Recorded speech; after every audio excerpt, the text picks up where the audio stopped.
egotistical, so unpredictable, here on the SNL Network.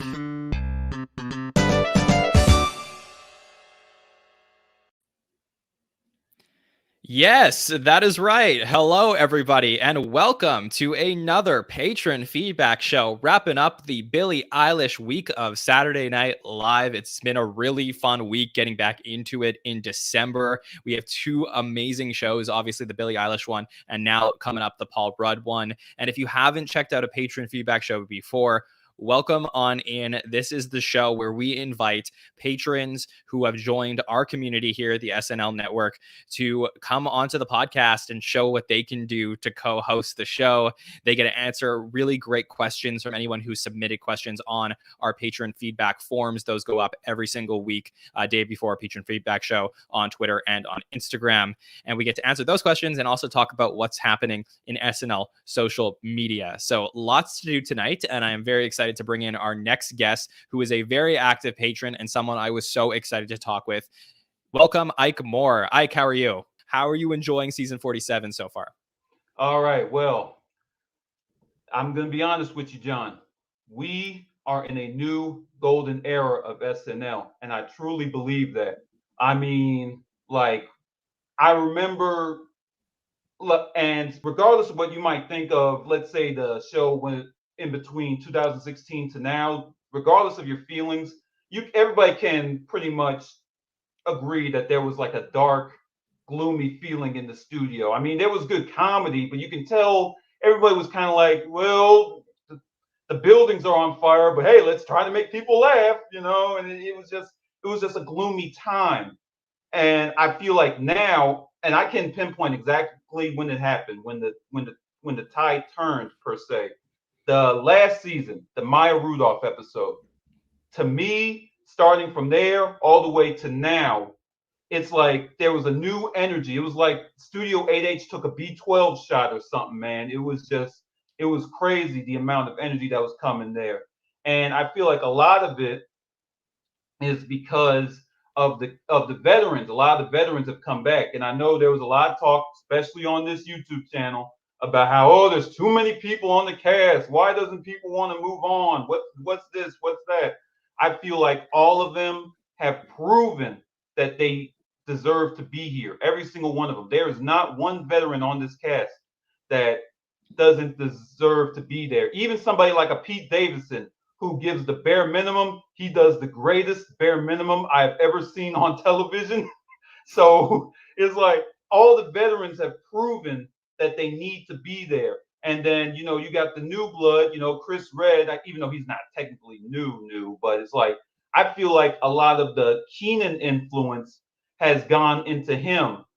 Just the way he says certain lines, certain reactions, like I'm not going to quote a Chris Redd line, but when Chris Redd will do something like that sounds intriguing, something like that, you know what I'm saying?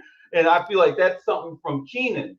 Keenan does that. So I feel like you can tell they've both taken a liking to each other in some ways, So yeah. I feel like a lot of this season is we're just on a great high right now. Even regardless of what I'm about to say about this Billie Eilish episode, we are on if you are an SNL fan, we are truly being blessed. Like we are in a great time right now.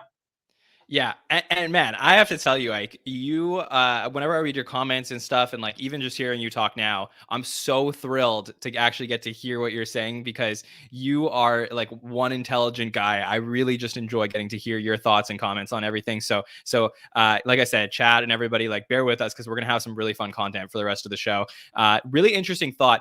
I would say just to battle back a little bit with you, Ike. I don't think that anybody here, at least that I can remember, any of our podcasters have said that none of the veterans deserve to be there. I think deserve is probably the wrong word, but I would say that have we seen everything we could see from some of those people? I think that's kind of where the general consensus is like, is Kate McKinnon, who is a legend, who is an all-time best cast member ever, is she coming back and doing something that is going to change the game? Is she going to bring an extra layer in 47, or even if she stays to 48, that we haven't seen before? I think that's where people have an issue. Yeah, I can agree, and maybe I misspoke. What I was trying to say is, it's like there was like some speculation of why do we have so many veterans, and it just feels like there's a reason. I feel like they have, especially what we've seen from Cecily Strong. I feel like there's a lot more that can come from them. I feel like they feel they haven't given their all in this show yet, and you know it's like we got to understand, like, comedy movies aren't the same as what they were 10 years ago. So none of them, no, I'm not discrediting anybody on the cast, but it's not like someone like an A.D. Bryant can star in like $100 million movie at the box office now. Not saying it could never happen, but just how the movie industry has changed, how Netflix and streaming has happened, it's a little harder. So maybe it's this. I wonder if you can make the argument maybe Keenan has paved the way of sort of doing other stuff while still staying on SNL, and then all the veterans were like, "Hey, if Keenan's proven he can do it, maybe we can." So like I said, every one of these veterans have proven why they are veterans, and they've proven why they are still on this show. Yeah, that's a really good point. So thank you for that. Okay, so I'm excited to have you back on. This is going to be we'll get things going now. So I want to ask you, tell me your thoughts overall on this Billie Eilish episode. What did you enjoy? What didn't you enjoy? What was this, a top episode or bottom episode for you this season? Okay. I've been back and forth on this episode. And before I really, really get into it, let me just say right off the top, real quickly, you've kind of hinted on this before. Being the host and musical guest of an SNL is very, very difficult, because not only do you got to worry about sketches being rewritten and all this stuff, you got to make sure your bread and butter of your musical performances is like top notch. And I'm going to mention this name again because I got cut off. Justin Timberlake, I feel, paved the way. He provided the blueprint, because I've never seen, not discrediting any of the other double duty hosts, but I've never seen someone just fit the glove that is. And so to anybody, everyone who has ever done double duty, whether it was Ariana Grande, Drake, Chance, I tip of the hat Miley. to you. Right, absolutely. So when it comes to Billie Eilish, I was torn, because when I first watched this Saturday night, I think I was even on the chat, I was saying this is the weakest episode of this season so far. It's like, I don't know what's happening. I don't know. Maybe I was in a bad mood. I don't know. Something. I didn't hate the episode, but it was just like, man, we were on a great stretch, and then all of a sudden it's like, what's happening here? And then I did something that I suggest a lot of SNL fans do, and obviously comedy is so subjective. I rewatched the episode last night, and it's still, let me be clear here, it's still not my favorite episode. I still wouldn't call it, I still wouldn't put it on the top list, but it's grown on me. And I think part of it is because Billy, did a serviceable job. I mean, I don't know if I would say she's on that Justin Timberlake level or something like that, but she was game. She looked like she loved being there. It was funny when in her monologue she was talking about, I'm about to turn 20 in a week, or as the internet says, middle age. And part of me was laughing, but another part of me was like, dang, is that like the new thing now? Is 20 now middle age? Because I'm 26. If she's middle aged, I'm an ancient artifact. Okay. I'm 28. So what am I? Yeah. Yeah. We just need to be in the retirement home just screaming at clouds, John, Yeah, for sure. I mean, I get what you're saying. Look, I think like the thing is that it is really difficult to do double duty. I mean, it's not understated. Like it's really, really difficult. And I don't know. Have you watched, by the way, any of the Billie Eilish's interview on Howard Stern on Monday? I saw the part where she's talking about how she was sick, like the whole, like she was getting panic attacks or nervous anxiety. I think she said she almost puked at dress rehearsal. It was crazy. Like she was just, and I felt bad for her, because it's like, I mean, I think she did fine. She had nothing to worry about. It was more so the writing of the sketches. Like she did fine with it, but it was just crazy to hear all the stress she was in. And I think she even said, Lauren, I don't know if you were going to mention this later on, but I think she even said Lauren was coughing everywhere. And I'm like, Yeah. okay, that's a whole different type of problem we have. We don't need that in the middle of this season here. Yeah, okay, well, let's take that in two parts. I mean, I think the thing here is that, like, as somebody who analyzes Saturday Night Live, and this was always my issue, right? When we started this podcast and watching the show, and this is like the patron feedback show is where I could be the most honest with our listeners as I possibly can, is that when we started watching the show, it was like, how do you cover it, right? Like, how do you cover Saturday Night Live? It's not like reality television competition shows where you can evaluate the gameplay and talk about strategy. It's like it's a type of podcasting that's not the easiest thing to do because comedy is so subjective. So we just decided to, hey, we need to take a step back from these episodes and take a look at, like, what does this episode mean in the grand scheme of things? Like, what does Billie Eilish's episode, season 47, episode 8, mean in the grand scheme of over 900 episodes of the show? And that's the approach that we originally started SNL Stats and then eventually the SNL Network with. But I think the thing is oftentimes when you are watching the show and we have to go live right after the show, the easiest thing to evaluate is, were they nervous? Because you can see it, right? That's what you can see right in front of you. And it's not oh, I think she was nervous and John thinks she wasn't. Like, it's pretty clear cut when somebody's nervous about the show. So the thing for me is I've learned and I've tried my best not to take the easy way out on, hey, that's the thing that I'm going to talk about. It's going to be that Billie's nervous. But what I would say, just to caveat all of this, is when you have a host who is open and vulnerable like Billie was on Howard Stern, and I encourage you, I think they put up some videos on YouTube, and you could definitely try and find as much of the interview online as possible. She was so open about how she felt about hosting Saturday Night Live, and that she was like not feeling well and having to run to the bathroom a lot throughout the week. And just that type of vulnerability to be able to explain how they felt, because not everybody is comfortable as a performer. Not everybody's able to go out there and just do their thing. That is what makes me go back and watch the Billie Eilish episode and fall in love with her and what she put out there even more, because she was willing to say, I was nervous. And I hope what I just said makes sense, but to your point about rewatching the episode, when I rewatched the sketches after knowing how Billie truly felt about them, it made me enjoy them more.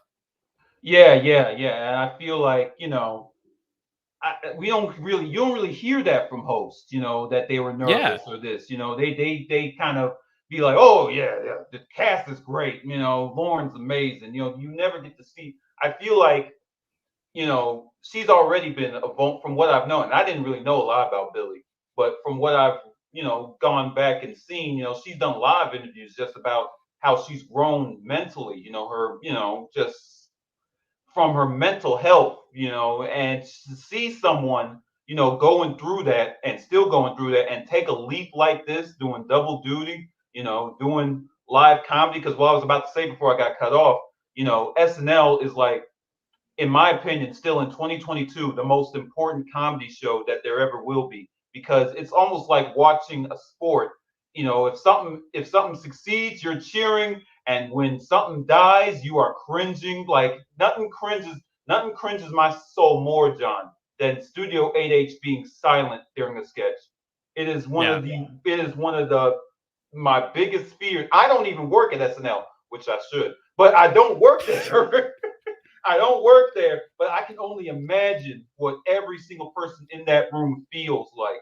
So yeah, I give her credit, and as far as real quick, as far as the rest of the episode, I feel like the TikTok sketch grew on me because I'm not on TikTok at all. Like I can't even stand TikTok. I'll do all these other things, but TikTok, no, I'm good with that.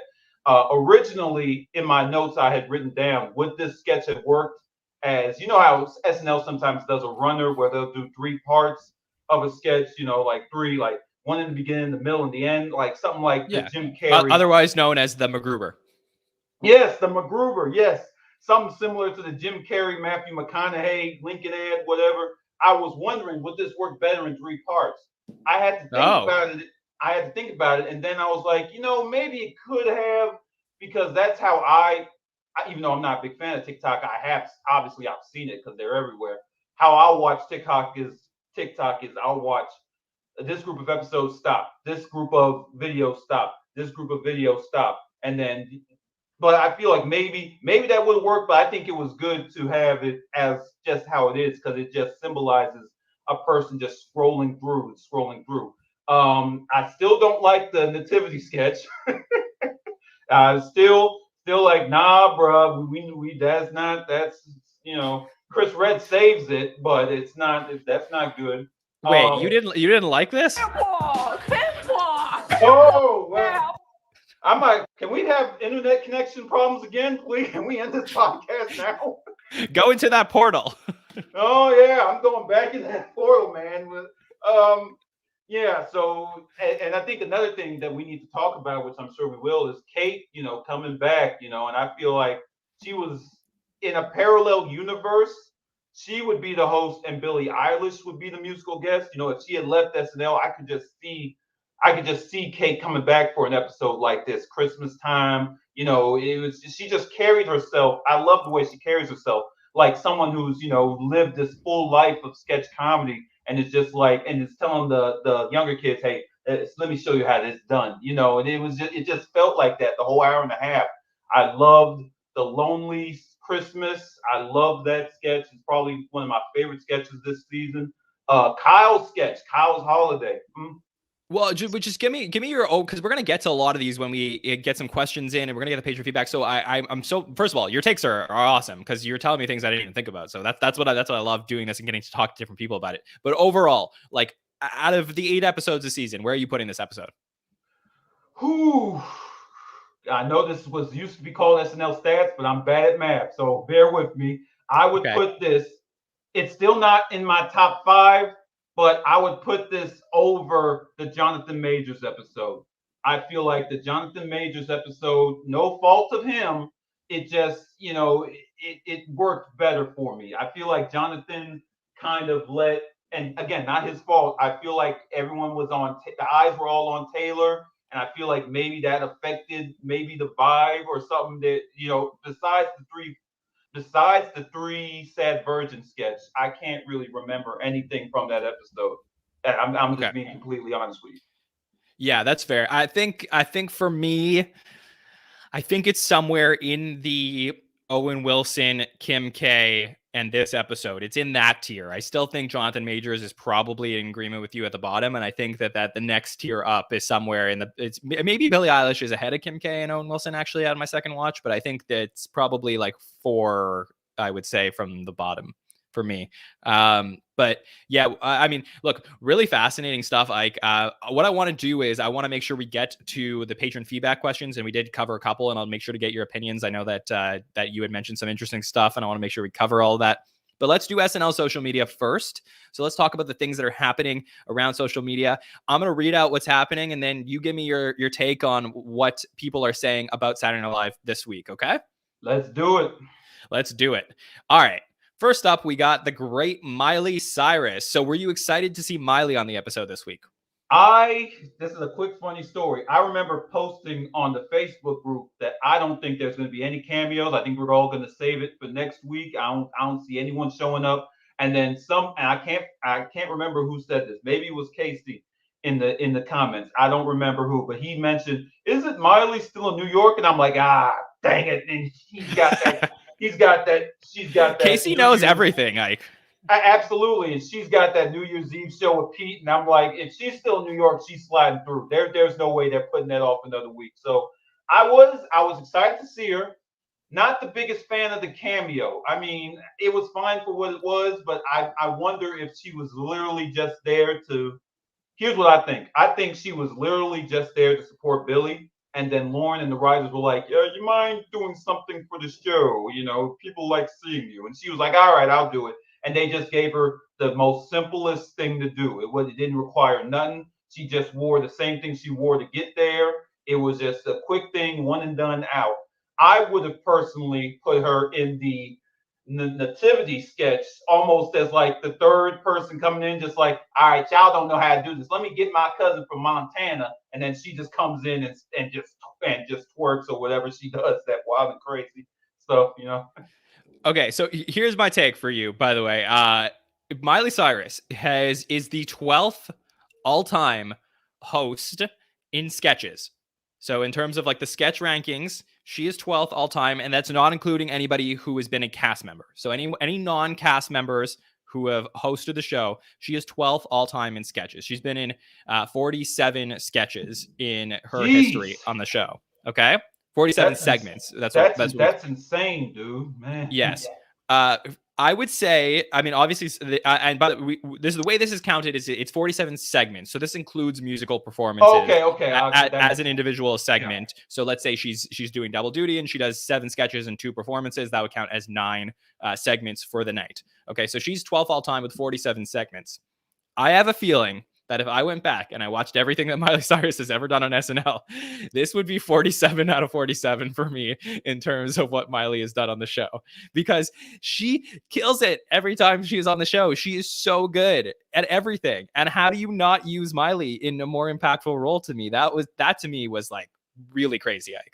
Yeah, the only thing I can compare it to is the Larry David episode she was on, and they did a weird, like, was Bernie Sanders on Prices Right? I don't even know it. It was like a fever dream for me. It was just crazy, and I wasn't the biggest fan of her first hosting effort. Her first episode she hosted. Maybe I'll have to rewatch it. But yeah, I agree. She's become a very solid SNL host. I don't even know how close she is to the 5-timers, but I feel like given how she's a 3-timer. She's 3 times. Okay. So, obviously she's going to still be relevant. So I would love to see maybe her get another crack at it, sometime soon. Maybe the New Year's Eve special will, sharpen up more of the sketch comedy juices. And, we'll see her maybe in season 48, Yeah, you want another interesting stat? Except for Paul Simon, by the way, who is not a 5-timer if you're counting hosts, okay? Who's not a 5-timer. I'm going to be talking about this a lot this week. She is the highest in terms of segments for hosts in sketches. She's okay. To clarify, she is the person who is not a 5-timer that is the most hosted. I want to say this properly. She is the host that has been in the most sketches who is not a 5-timer besides Paul Simon. That's what I think I'm trying to say. Wow, you and Paul. If Paul's watching right now, he's like, I could be a 5-timer. Well, hey, if there's a 5-timer club, he'll be there. I just wouldn't. I would put a sign on the door that says he's not. He shouldn't be. Okay. Well, anyways, patron feedback. So we had our social media from this week where Miley Cyrus says on Instagram, if Billy, Lana Del Rey, and I started a band, we'd be Billy Ray Cyrus. Stop by NBC SNL to support Billie Eilish on tonight's show. Come on, Miley. You've been on SNL 3 times. We can get better material than that. Come on, man. Yeah. No, I love Miley. And I did enjoy seeing her. I just would like to see more of her. There's also a great picture that she posted on Instagram as well.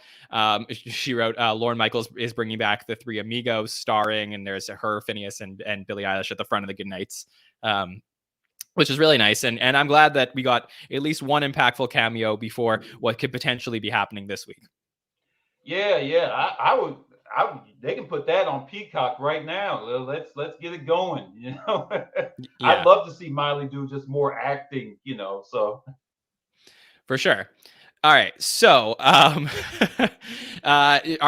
weekly Chris Red update on Twitter. Chris Red, who is always a great follow at Red Said It, says he's responding to somebody at Nate Kinda Maybe says at Red Said It, you made my dad want to delete TikTok. I'm an adult. That's crazy, man. Yeah. Chris says, me specifically, damn, it's crazy what 5 seconds can do. Yeah, that is kind of crazy because I thought Chris was really good in the TikTok sketch. Yeah. Like I said, on the rewatch, he was one of my highlights, and like you guys talk about sometimes doing the super cut of sketches. I would be curious to see somebody re-edit this and maybe take out the weaker parts, not disparaging anyone who was in it, but maybe take out maybe the weaker parts and leave in like the Billie Eilish, all the Billie Eilish stuff, the JAJ Homer Simpson, the what was the 81 she did where when your segs are good or something like that? It's this. When you're so good at segs, he gets scared. Yes. That was my favorite. That was the best. Yes, somebody on YouTube do a supercut of this. Let's get it going. Yeah, exactly. Or this one. Wait for it. It is here. When you finish your homework in time to choke out your sub. Just sick. Okay. Moving on. This is from Lauren Boebert, who was played by Chloe Fineman in the cold open. This was going around on Twitter. This is pretty crazy. Lauren says, just saw the poorly acted SNL skit from last night. Lauren, it's a sketch, not a skit. Seeing the poor trigger discipline from the no-name actress who played me makes me think Alec Baldwin did the gun safety training over there. By the way, when are they moving SNL over to CNN to die out of irrelevance? Oof. Yeah, that hurts you right in the tubular or whatever. Yeah, I not good. Not good. I don't like that. Yeah, that was not great. What I would say is Chloe posted this on Instagram, which I always liked, with two clown faces, and said, P.S. loved clinking our fake ass guns queen at Cecily Strong, and thanks to Dan Bula, Ken Sublette, Anna Dressen, and everybody for a great cold open. Yeah, man. If I'm going to be completely honest with you, I didn't care for the cold open really, mostly because, I'm like, wow, we got Kate McKinnon back and you're bringing her in as Fauci, but I guess nothing else, Fauci, everything is relevant right now. So, of course, if you're going to have Kate in the cold open, that's most likely what she's going to do, other than possibly maybe playing herself talking to the camera. But I wasn't really the biggest fan of the cold open, really. I will say this, though. SNL is almost 50 years old. They've talked about literally every single person I can think of, literally everyone. I remember what was the character Fred Armisen played, the senator that was blind? David Patterson. Yeah, I remember. Again, this is my era, 2006, 2013. I remember seeing this character constantly on my television, and I think even David Patterson, before he went on, obviously, he was talking about, oh, I don't think it's funny to, make fun of the blind. And they kept doing it. So I feel like Lauren, it was better for her not to say anything, because now, you're dealing with a show filled with comedians. If they find out you don't like something, they're going to be like, ooh, look who's on update this week. They're formulating. Ike, I mean, she's rallying her base behind her, but it's the stupidest fight in the world. I mean, like, look, first of all, SNL is comedy of the week. Like, things are going to continue to develop next week. No one's going to be thinking about Lauren Boebert on SNL next week. And you know what? Like, at the end of the day, like, if I was her, and I don't necessarily support her, but if I was her, I would take the approach, like most people should if you're made fun of on SNL, which is like, any news or any parody of yourself is a good thing. The more people that know your name, the more people that care and would be interested to hear what you have to say. So I do think that this is totally the wrong approach. But Ike, I will say, one of my favorite cast members of all time, one of the funniest people ever, John Lovitz, responded to Lauren Boebert. Okay. Oh, we got a John Lovitz sighting. I gotta see this. Yeah, can you do a John Lovitz voice? Because I cannot. Let me see. Acting. That's all I can do. Yeah. Okay. Acting. Okay. Can't do it. Her name is Chloe Fineman. That's what John Lovitz says. She's a comedic genius and actress. You were lucky to have her parody you. Too bad you were unable to laugh at yourself. Sad. And you joking about the tragic death on the movie Rust is sick. No one was killed on an NBC SNL sketch. So yes, very important that Lovitz brought that up, of course. Yes, this was just a crazy thing that was going on online this week. So if you're not online on Twitter, I thought I would point out what's happening over here. But this is just absolutely nuts. Yeah, man. And like I said real quickly, it's like Eddie Murphy left the show for decades over a joke David Spade did. So it's just like, SNL, they talk about everyone, even their own family. So it's like, hey, everyone's fair game. You know what I'm saying? Yeah, for sure, for sure. All right, let's not give Lauren Boebert any more attention. Okay, comedian Sarah Benincasa. Are you familiar? Like, I know a Sarah Silverman, but that is not the person. okay, different comedian over here was talking about the hotel ad sketch and said, "I would like to acknowledge the physical choices in posture to communicate a character's interior life and give an Emmy to Phineas and Billie Eilish because they both really delivered." What were your thoughts on the hotel ad sketch? Oh, I liked it. I liked it more on the rewatch, obviously, but I feel like it also was a clear. Kate McKinnon came in there into that sketch saying, I'm going to make Billy laugh. She didn't care about the audience. She didn't care about you or me watching at home. Her main goal throughout this whole sketch is, I'm going to break Billy. I'm going to break it. I'm going to break her. And maybe that helped. I can only imagine because they did the promo together as well. So I can only imagine maybe they had bonded during that week, and maybe Kate could sense some nervousness, so her making her laugh maybe eased the pain a little bit. But I liked the sketch, especially the yogurt line. I thought that was pretty funny.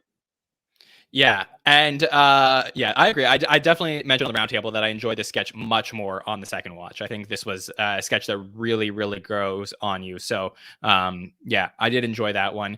Let me bring up something from Please Don't Destroy. So obviously we had a cut pre-tape from Please Don't Destroy this week that I really loved. I thought it was really good. This is one of their best ones for sure. And if you haven't seen it, it is on YouTube. But I'm gonna bring this up. This is from our man John Higgins over here. He brings up the he in his this what he posted on Instagram at John Higgins says our fucking boys, talking about the three older men that were in this sketch that were playing Martin, John, and Ben. So the question is can we get these guys back on SNL? These older men playing the older versions of Please Don't Destroy. My question is, do we even know who these guys are? Are they like their dads? Who are these dudes? Does anyone know? Can you give me your portal theory that we didn't get to hear from you earlier about Please Don't Destroy, now that we're seeing them go through the timeline and become old men? Yes. This will also answer the gentleman's question about when we can see them. I feel like okay, bear with me here. Season finale of season 47. They're in their little office or whatever. There's another portal, and this portal is leading to Studio 8H. And they're all of them are like, if we go through there, there's no coming back. So they start arguing like, oh, I can't do live, I sweat. Or they're arguing with each other. So either all three of them go, either two of them go, or one of them gets pushed in by the two. Or however it happens, they all go through the portal and it's live. And we're doing a live shot there in the middle of the audience. Everyone's going crazy for them. And, I feel like that if they do bring them on the cast, I feel like that would be such a great, a great thing for them a great moment for them just to say, hey, y'all did a great freshman season. This is your reward. You're in the big time now. And then maybe, I don't know, Keenan could be like, wash my sneakers or something. I don't know, something stupid would happen. So you think that they should be brought into the cast through a Please Don't Destroy pre-tape? I mean, the pre-tapes are synonymous with them, so I feel like it would be almost breaking realities. I know Marvel's doing a lot of multiverses and a lot of portals are going on. So let's play into that and I feel like there's no other way to bring them in than something so jarring, Yeah, absolutely. Okay, well, yeah, potentially we might see that. We might see that coming up. Okay, last thing I want to bring up, and there was a big question. There was a little bit of a debate on the roundtable this week. Let me get the answer to this question. Was the old dog in the Christmas cards sketch a real dog or not a real dog? I thought it was a Jim Henson creation. Maybe that factory. I knew right away it was a puppet. I was surprised you thinking it was a real dog. I'm like, what caretaker made their dog look like this, John. I wouldn't put it past them, honestly. But here we go. The great Louis Zakarian says the Monkey Boys Productions, they have been behind. The Monkey Boys, they also create those cakes, you know, the moving cakes from the different those different competition cake sketches. And then there was what else did they do? They also have brought in different dogs throughout the years. But the Monkey Boys Productions killed it with this creepy dog puppet last night, and we brought that up on screen. I'm sure we all know somebody with that dog. Unfortunately, yes, we do. Okay, so that does it for social media from this week. We had a lot of fun with some stuff. Obviously, there's a little bit of craziness. Let's get to some feedback questions. Ike, you ready to answer the people's questions? Yes. And I wanted to start off with one, if it's okay with you. Absolutely. No All problem. right. I know. Hopefully the internet don't break, because I might make John mad here. We got a question here from Pimp Walk, and and I don't know the Pimp Walk's gender, but Pimp Walk wants to know, why does John hate the hip hop nativity sketch? Please. Yeah. See, I almost didn't include this in the list. Sometimes we get questions I can't read on the Patreon feedback show, but I almost didn't include this one because I don't hate the sketch. I just don't get it. Like, that's the thing. And actually, what I had seen online is this sketch is making fun of, I think it was like a viral video from the early 2000s, apparently, that, you know, about some woman trying to teach hip hop. So I think there was something here. I just didn't get it. Like, this is my 2 cents on the sketch. Like, I always try and buy into the world of the sketch. So I tried to believe what they were saying, but the premise was so base. It was just like, these two people are going to try and teach hip hop, and then we're going to watch Andrew Dismukes like stuff his pants with hay, basically, that you really have to be having fun with it to enjoy it. And I have had podcasters, I've had our listeners message me and been like, you don't know what you're talking about. The hip hop nativity sketch was great. And what I would say is, I don't hate it. I just, like, it wasn't my kind of fun in the way that some of the others are. Yeah, I mean, I wasn't the biggest fan of it. There are moments that I like I said, Chris Red. I did like Billie's, I don't know if you call it accent, but I felt like her character portrayal was cool. Like I said earlier, I feel like if you were to do a Miley cameo, maybe put it in here. Like, I don't know if Nicole or somebody's watching, they do the pop culture show. Does Miley even twerk anymore? Was that just a 2013 thing? You know, tune into Hollywood Dish tomorrow to find out. Yes, please educate me, because I could totally see her doing some wild and crazy stuff. Maybe she just comes out of nowhere, you know. So I didn't hate it either, but like I said, it didn't go anywhere, and I know it's hard to end a sketch. I know, but there's literally, I couldn't buy into the world they were trying to build for. Yeah, absolutely. Yeah, that's fair. So I don't hate it. So Ike, I want to ask you a couple questions from the beginning that we didn't get to hear your full answers to. So you covered what you said about PDD, but you do think they're going to become cast members? Is that like final word on that?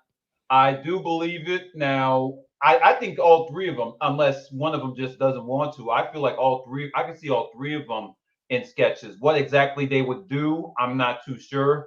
And I'm not saying that totally ends their pre-tapes. You know, they could easily do them again. But like I said, similar to The Lonely Island, we saw Andy, you know, in live stuff, and then we saw him do, you know, his, you know, crazy music videos or whatever. So I feel like they'll find a balance. But I do think we come to season 48, you will see them in live sketches. Yes. Cool. Okay, let me get to this question from Jeremy Boulard, which we spoke briefly about before, but I want to make sure to get your answer to the question as well. Jeremy says, with big episodes for Punky and Andrew this week, who is the next cast member that really needs a big episode? So, Ike, what is your opinion on that? Oh, that's a good question. I would say Sarah, but she did have that big, you know, update piece a few weeks ago, and she's been in the show a little bit more. So I'll say this, maybe JAJ. I feel like most people know him for the Biden and the Trump impressions, but I feel like we've yet to see all of his versatility. So I feel like he's due for an episode where he just plays, you know, a variety of people. Maybe an old man, maybe you know, he can stick with the crazy characters, but just, you know, just some variety. So I think JAJ is due for a starring episode, if you will. Yeah, and I think like looking at the numbers, what I like to usually say is that having when you are part of the main players, which JAJ is not, he's a feature player, but when you're part of the main players, I think when you are in at least 3 sketches in the night, that is a serviceable evening. Obviously, if you're in like Kate McKinnon was in 6 or 7, if you count her introing the musical guest, that's like a huge evening. You know, Cecily's had some of those. Kyle was in 7 one week, but I think if you're in 3 or more, you're having like a pretty good night, and you've been a part of the show, and you're going to be recognized for that. So this year for James Austin Johnson, we've had 4 episodes where he's been in 3 or more sketches. Episode 1, 2, 1 and 2 is 4 and 3. Then episode 4 he was in 4, and episode 7 he was in 4. And then we had 4 episodes this year where he's been in 2 or less. So we had 3 2s and a 1. So for me, I would like to see what's going to happen moving forward, because to me it is a little uneven for a feature player where he's had basically repertory player nights and he's had feature player nights, and I want to see if he's going to graduate back into that like meteoric rise he was having at the beginning of the season. Yeah, and I feel like I don't want to jump ahead on the questions, but I feel like with Kate, coming back, maybe, who knows how but I'll save my thoughts for that. But it'll be interesting to see how much more screen time he gets going forward in the second half of this season. Yeah, absolutely. All right, let's get into this question from Monette. Monette is one of our great listeners, and she asks, between Punky and Andrew being on Weekend Update this week and Aristotle and Sarah being on Weekend Update during the Jonathan Majors episode, is doing Weekend Update segments becoming an ideal spot for feature players? What's your thought on that, Ike? Oh, absolutely. I feel like, it's almost like what the doctor ordered is an update segment. I remember years ago, and I can't remember where I saw this. Lauren was talking about how, okay, you might not like the cold open, you might not like the host, you might not like the sketches, but please stay for Weekend Update. So it's very clear that the show, even all this time, after all this time, Weekend Update is still like the main, I would say, besides the host, the main part of SNL, what people talk about most is Weekend Update. What was said, who comes on. So I feel like if you're a cast member that's just getting nothing on, and I even think Chris Rock said something like this, if you're just getting nothing on, no sketches on, write update pieces. And I feel like it's like the conversation between the person and the audience, like straight through the camera, is such a vital connection. And so I feel like when a cast member is able to nail that, it helps the audience love a cast member. Like someone like, I'm not picking on this person. I wasn't the biggest fan of Leslie Jones's time on the show, but her update pieces always solid, because she built that. You can tell she built that connection with the audience. They just loved seeing her, and her like flirting with Colin. They loved seeing that. So I feel like an update piece is very vital, especially if you're a freshman just getting on. I don't know how much it helped Punky. I think it's the jury's still out on her. But I feel like people like Andrew, have done well with it. Aristotle, is just great at it. So I feel like my advice is, again, I don't know anything. My advice is for any featured player, get on update. If you can't do anything else, do update pieces. Well, yeah, that's the thing. Actually, I was going to say this, and I just saw Casey in our chat, and I want to give him credit as well. Given how many political impressions JAJ does, it's a bit shocking that he hasn't been on Update yet. And that's what I was going to say to you, Ike. I was going to say that's the next big thing. If we're talking about things that James can do, I would love to see him on Weekend Update. I think that would be really fun. So to answer Monette's question, I do think that going on Weekend Update is a great thing for a featured player to do. And I think that James, coming off such a meteoric rise and just such a hot start to the season, I think his next bet is to get onto Weekend Update. So I would love to see that. Absolutely. Let's get him on there. Okay. Let me take this question from Brennan. Brennan, who was on our Patreon feedback show right around American Thanksgiving, and he was great to have on there. Thanks, Brennan, for the question. He says, while I did think this was one of the most disappointing episodes this season from a sketch standpoint, I did believe that Billy was one of the most entertaining hosts this season and has skyrocketed to my number 1 most want to see host again. Is she returning host material in your opinion? Ike, let me start with you. What do you think? Yeah, I can see her come back. I feel like she is very much relevant in the pop culture zeitgeist, so she'll definitely still be around. I can say years from now. I think the biggest question is because a lot of times when we see these double duty hosts return, they bring back sketches that they've done. So I'm wondering if you do a Billie Eilish, let's say Billie Eilish. I, that's not my internet. That's me. If Billie Eilish returns, say in season, I don't want to say 48, but maybe 49, what from this episode could they possibly bring back? And if I had to guess, I would think maybe another version of the hotel ad, maybe not the same, keep the same format, but maybe they're in a vacation inn or something like that. SNL likes to, you know, redo certain sketches in a different way. So that's my bigger question. If she does come back, do we do still original stuff, or what do we bring back from this episode and bring to there?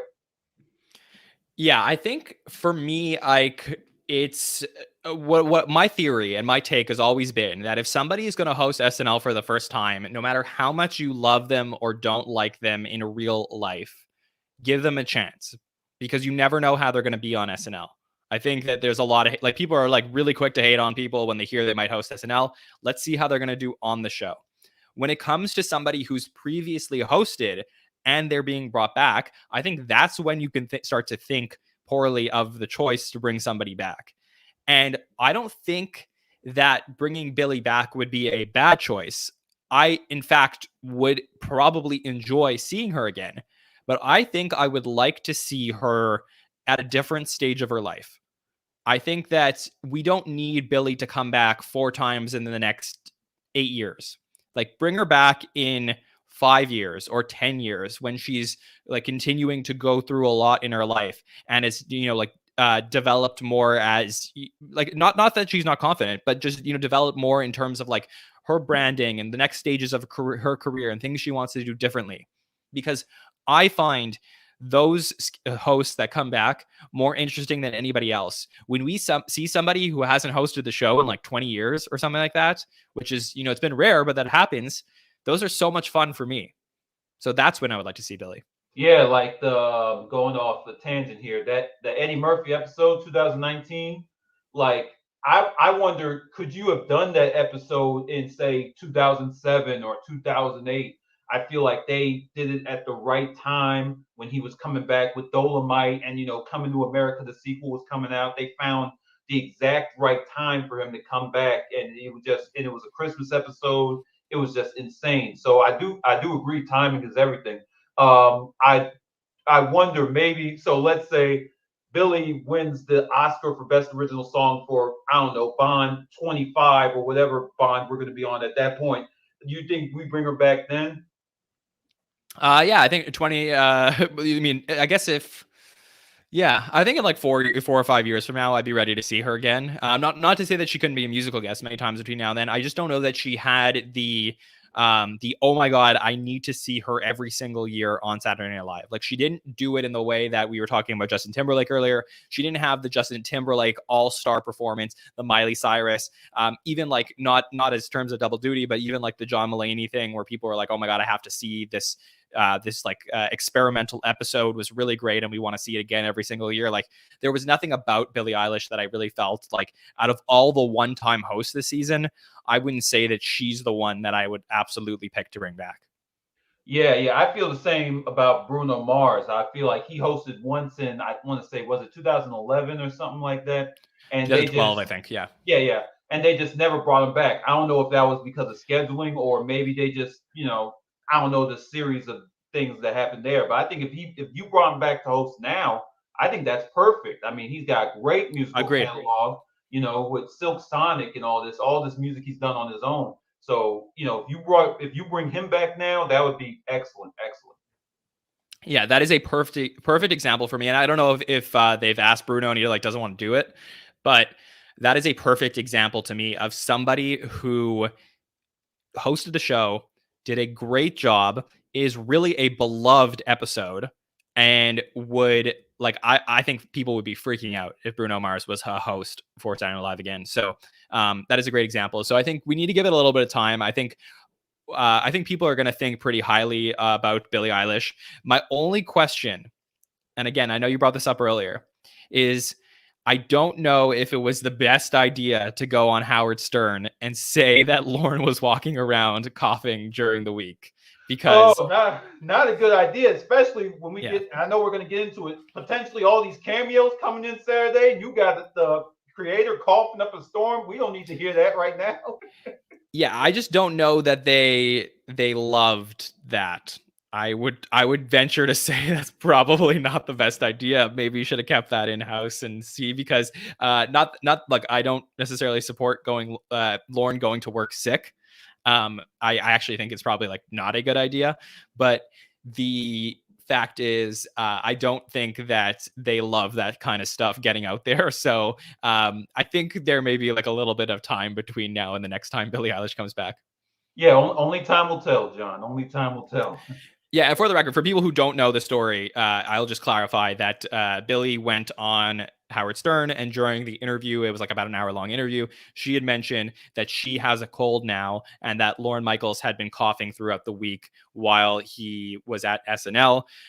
From what we understand, Lorne is vaccinated, and so is everybody who's been at 8H. So I don't believe that there is a COVID situation here, but between that and then, we have heard that some other cast members have had colds as well. Hopefully that does not affect the show that we get to see this week with Paul Rudd.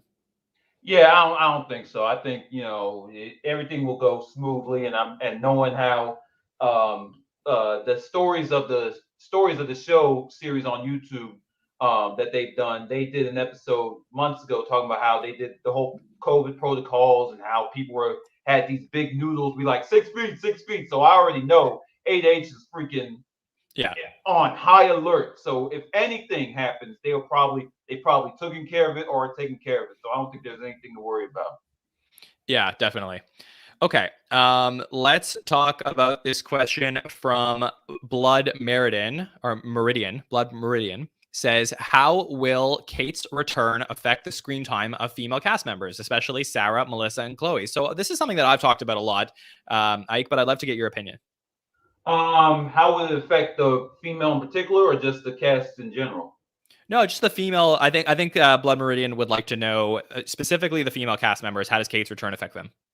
Well, I feel like the Billie Eilish episode proved they can add her back into the fold with no problem, no issue. But that was just one episode. I feel like as more weeks go on, maybe if more stuff happens to where they're like, I can see Kate doing this and not Chloe, or I can see Kate doing this instead of Melissa. I think Melissa, I don't know if you guys covered this, Melissa did give a little hint that she wasn't being used that much on the show on her Instagram. So I wonder if the show is now trying. What else is new? I know, right? But I wonder if the show is trying to say, okay, let's give her a little bit more. We haven't really been using her. I wonder how much they take that into consideration. But as far as Kate is concerned, if I had to guess right now, I feel like they'll find a balance. I feel like everyone, especially Ego, which I didn't get a chance to say earlier, Ego is my favorite cast member right now. I feel like she's found the perfect lane of playing straight characters and these like silly characters. I feel like she's right. She's perfect. So I feel like they'll keep finding ways to give everyone some time. But again, it just, SNL is a stories of the week type of show. So if they have something where they're like, oh, I can totally see Kate doing this, and it'll just be interesting to see. Now, it might be easier because Cecily, isn't she doing like some one-woman show coming up in a few weeks? Yes. So that was what I was going to bring up, which is that she is going to be on Broadway, I believe. And so she had only come in with one sketch this week. She was just in the cold open. So my response to this question, Ike, was going to be that I don't think we know the answer really yet, because as far as I'm concerned, the person whose screen time was affected this week was Cecily went down, and Kate came in and basically took the Cecily role. I mean, Cecily has been leading the entire cast in sketches for the first 7 episodes of the season, and Kate McKinnon came in and just basically gave a Cecily night. So for now, I think if Cecily gives the same thing this week, we actually won't know. So it'll be interesting to see in 2022 if we have both Cecily and Kate, putting up like home runs or hitting grand slams every single week, how that affects the younger players. Yeah, we can't forget about 80. 80's still there too with that Ted Cruz beard. So for what we don't know, so I feel like let's give it some more time. I would say ask that question again. Say once we get to around February or March, around that time. Yeah, I agreed. Ike, do you want to take a guess who the second cast member is in most sketches this season? Keenan.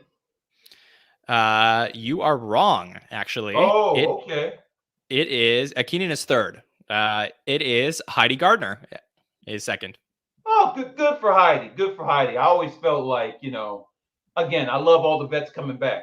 But I feel like if, say, Cecily or Kate had left, I feel like she would have fit right in there. So I feel like that fits perfectly to where SNL is right now. I do think that makes sense.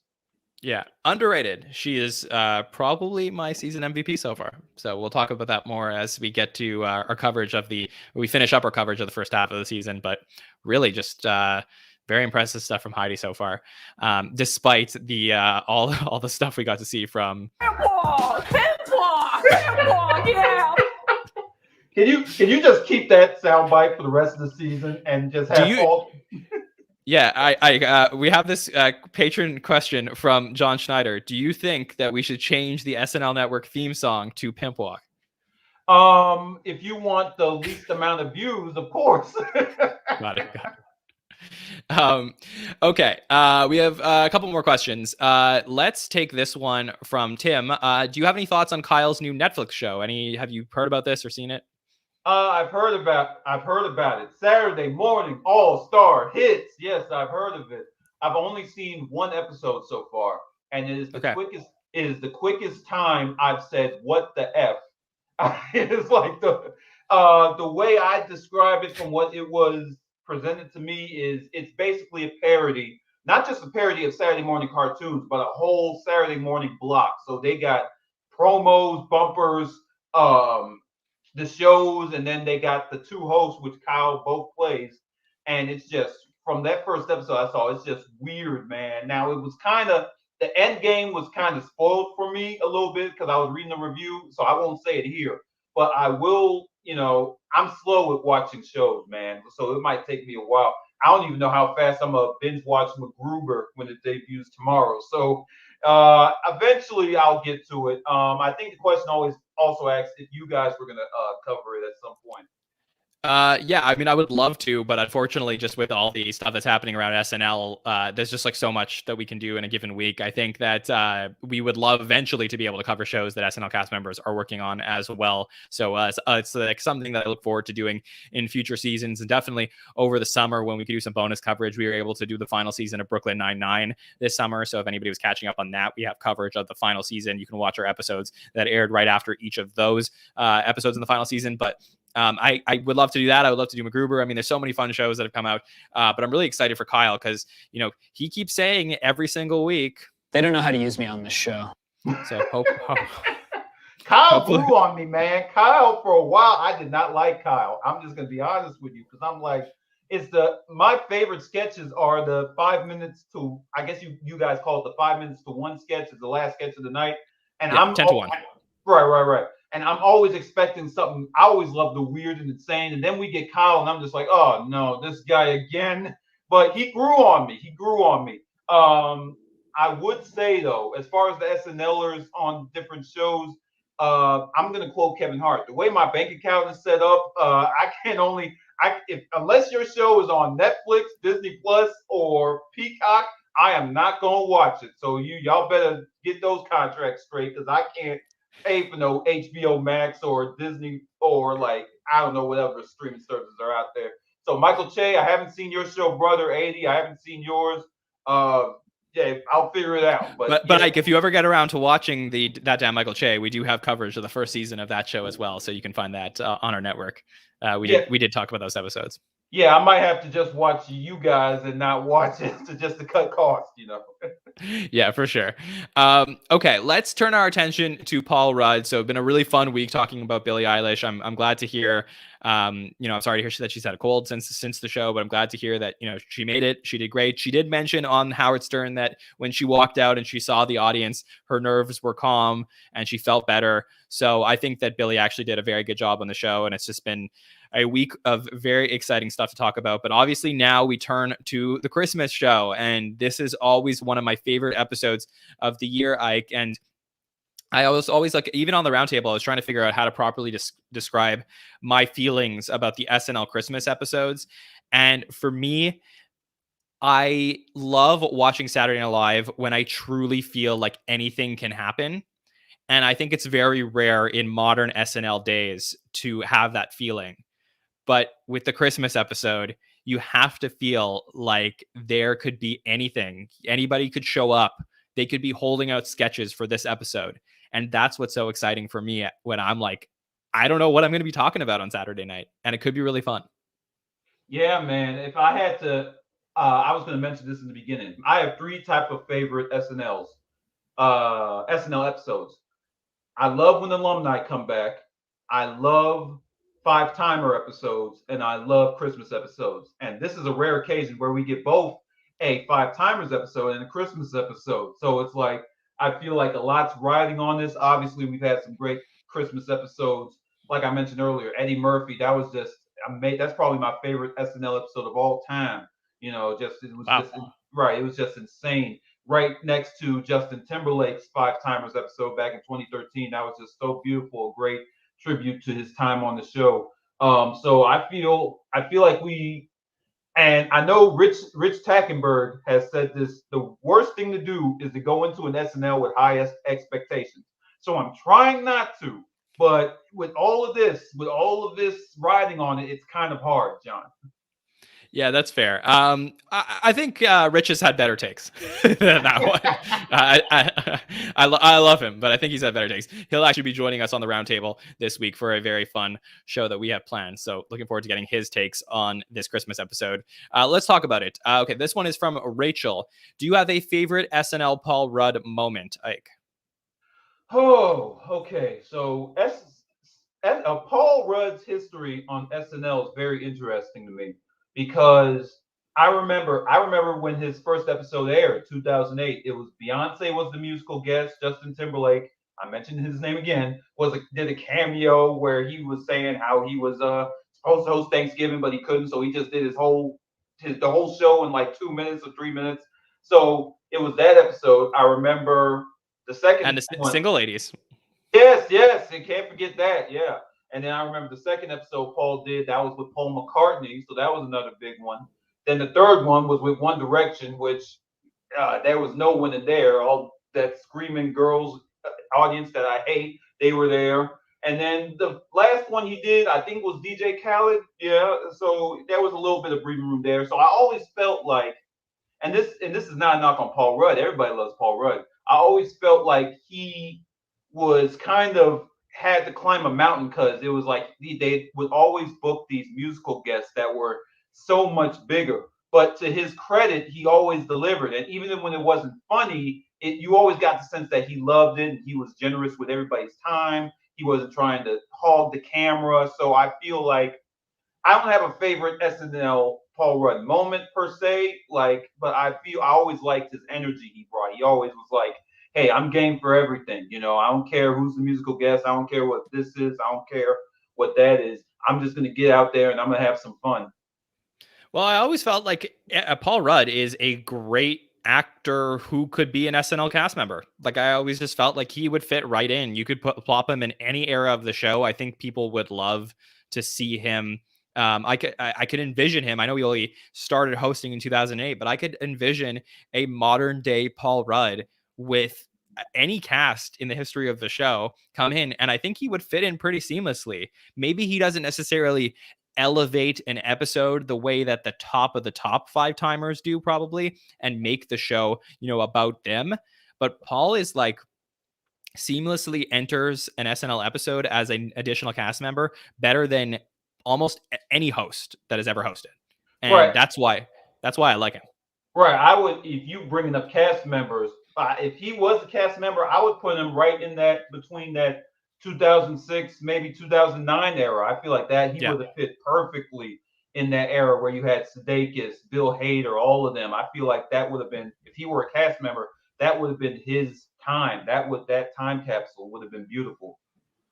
Yeah, and I also think like he's like a friend of the show in that sense. And I know that there's like five timers who have defined like certain eras, including like if you go back to the 70s with Buck Henry, like being like a really good friend of the 70s cast. But I think if you think about Paul Rudd, I think he was like certainly friends with a lot of those cast members, did like a lot of really cool things. And I love the fact that he's kind of transcended into this era as well. And he's now done a couple shows with all of these new cast members.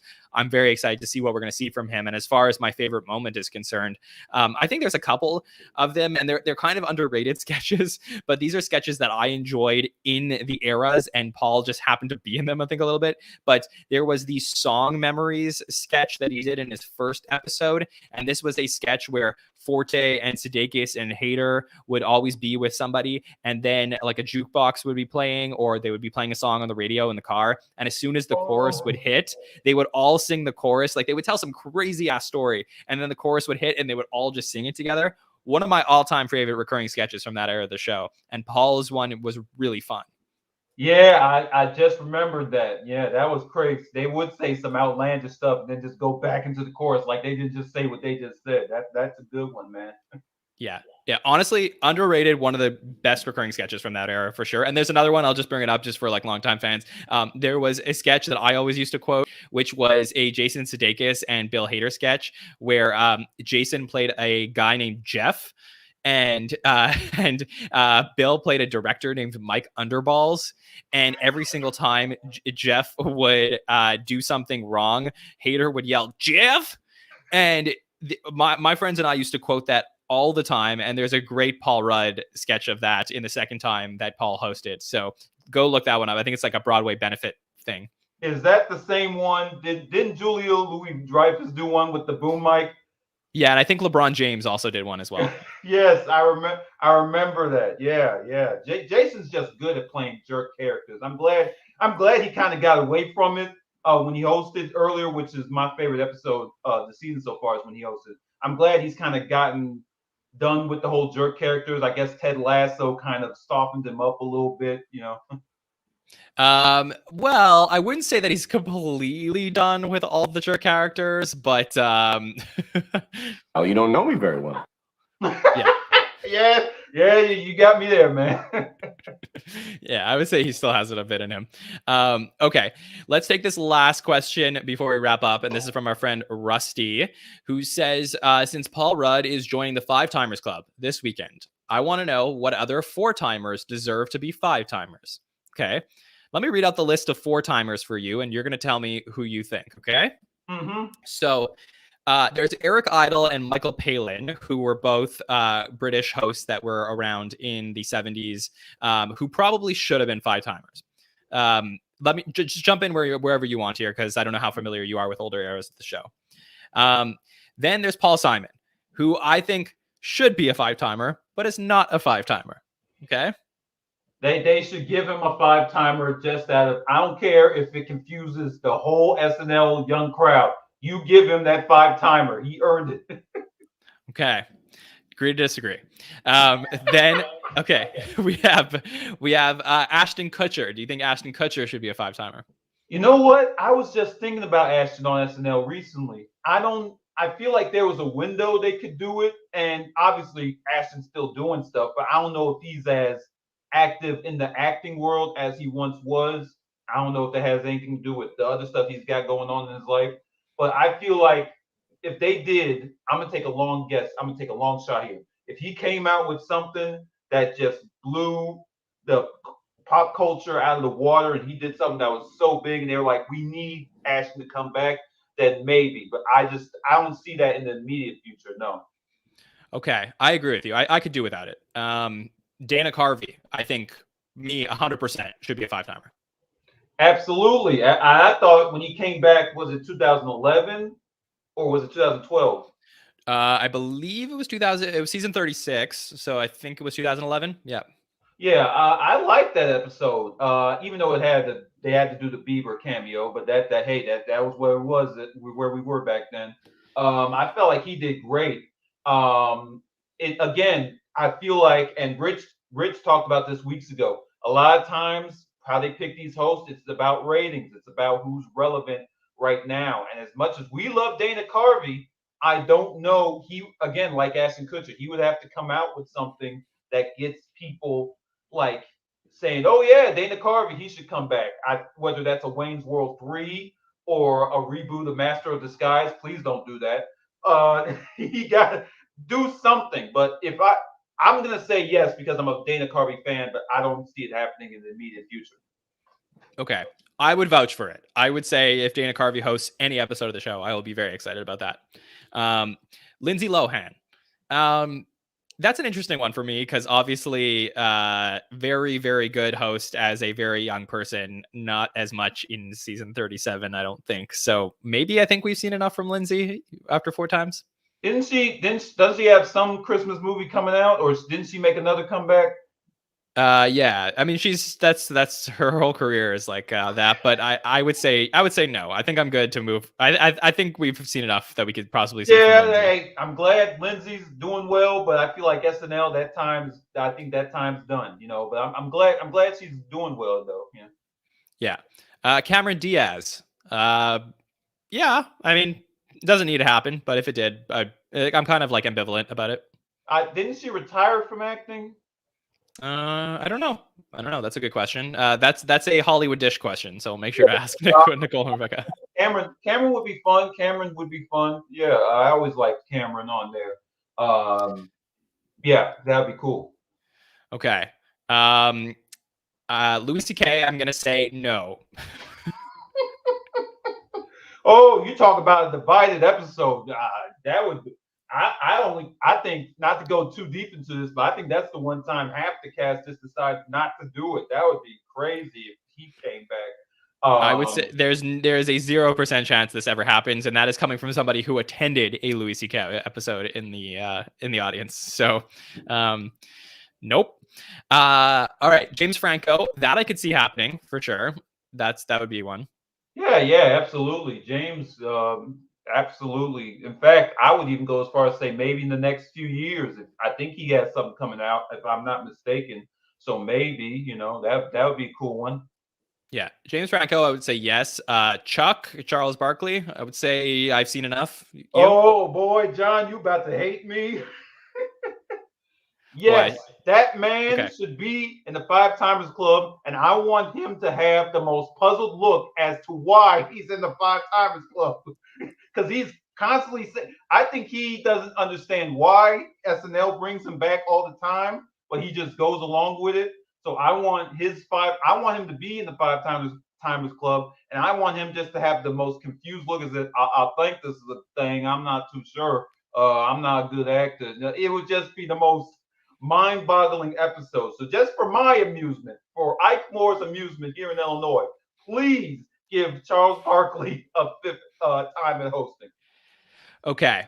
Emma Stone, I would say 100% yes, will probably end up being a 5-timer. Yeah, I actually thought she was a 5-timer, but yeah, it's 4. She's a 4-timer, but yeah, I could definitely see her come back. Yeah. Yeah, for sure. That's a no-brainer for me. Woody Harrelson, I think I'm okay.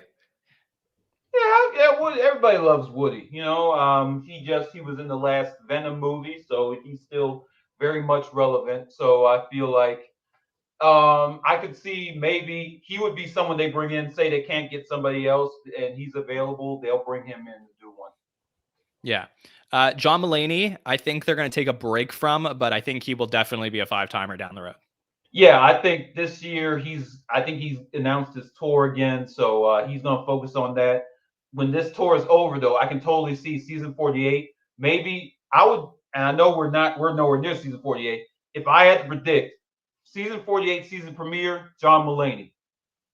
Cool. Okay. Kristen Wiig, 4-timer right now. I think she will be a 5-timer. Oh, she'll be a five-timer by the end of this season. With MacGruber coming out tomorrow, I feel like before the season's over, we will have a Kristen Wiig induction. Absolutely, a Yeah, well-deserved one, as if I may add.